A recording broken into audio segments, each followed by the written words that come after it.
আল্লাহ তাআলা তোমাদের বোঝার জন্য একটি উদাহরণ উপস্থাপন করেছেন।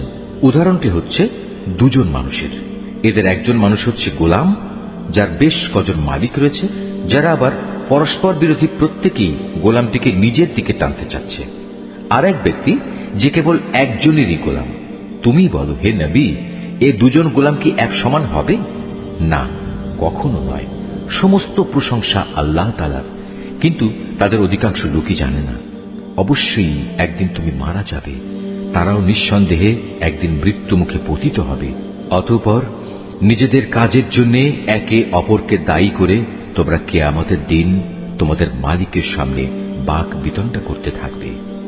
সে ব্যক্তির চাইতে বড় জালেম আর কে হতে পারে, যে আল্লাহ তাআলার উপর মিথ্যা আরোপ করে এবং একবার তার কাছে সত্য দিন এসে যাওয়ার পরেও যে ব্যক্তি তার মিথ্যা প্রতিপন্ন করে।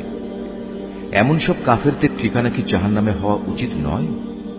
অপরদিকে যে ব্যক্তি স্বয়ং এ সত্য দিন নিয়ে এসেছে এবং যে ব্যক্তি এ সত্যকে সত্য বলে মেনে নিয়েছে, ওদের আযাব থেকে বাঁচিয়ে দেয়া হবে। তাদের জন্য তাদের মালিকের কাছে সে সব কিছুই থাকবে যা তারা পেতে চাইবে। মূলত এটা হচ্ছে সৎ কর্মশীল লোকদের পুরস্কার। কেননা এরা যা কিছু মন্দ কাজ করেছিল আল্লাহ তাআলা তা মিটিয়ে দেবেন এবং তাদের ভালো কাজসমূহের জন্য তিনি তাদের উত্তম পুরস্কার দেবেন। আল্লাহ তাআলা কি তার বান্দা মুহাম্মাদের হেফাজতের জন্য যথেষ্ট নন?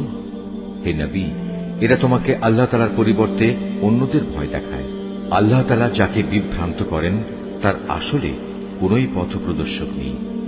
আবার যাকে আল্লাহ তাআলা স্বয়ং পথ প্রদর্শন করেন তাকে কেউই পথভ্রষ্ট করতে পারে না। আল্লাহ তাআলা কি পরাক্রমশালী ও কঠোর প্রতিশোধ গ্রহণকারী সত্তা নন? হে নবী, যদি তুমি এদের কাছে জিজ্ঞেস করো আকাশমালা ও জমিন কে সৃষ্টি করেছে, সাথে সাথেই ওরা বলবে আল্লাহ তাআলাই এসব সৃষ্টি করেছেন। এবার তাদের তুমি বলো, তোমরা কখনো ভেবে দেখেছ কি, যদি আল্লাহ তাআলা আমাকে কোনো কষ্ট পৌঁছাতে চান, তাহলে তিনি ছাড়া যাদের তোমরা ডাকো তারা কি সে কষ্ট দূর করতে পারবে? কিংবা তিনি যদি আমার উপর তার অনুগ্রহ করতে চান, তাহলে এরা তার সে অনুগ্রহ কি রোধ করতে পারবে? হে নবী, তুমি বলো আমার জন্য আল্লাহ তাআলাই যথেষ্ট। যারা নির্ভর করতে চায় তাদের তো তার উপরেই নির্ভর করা উচিত।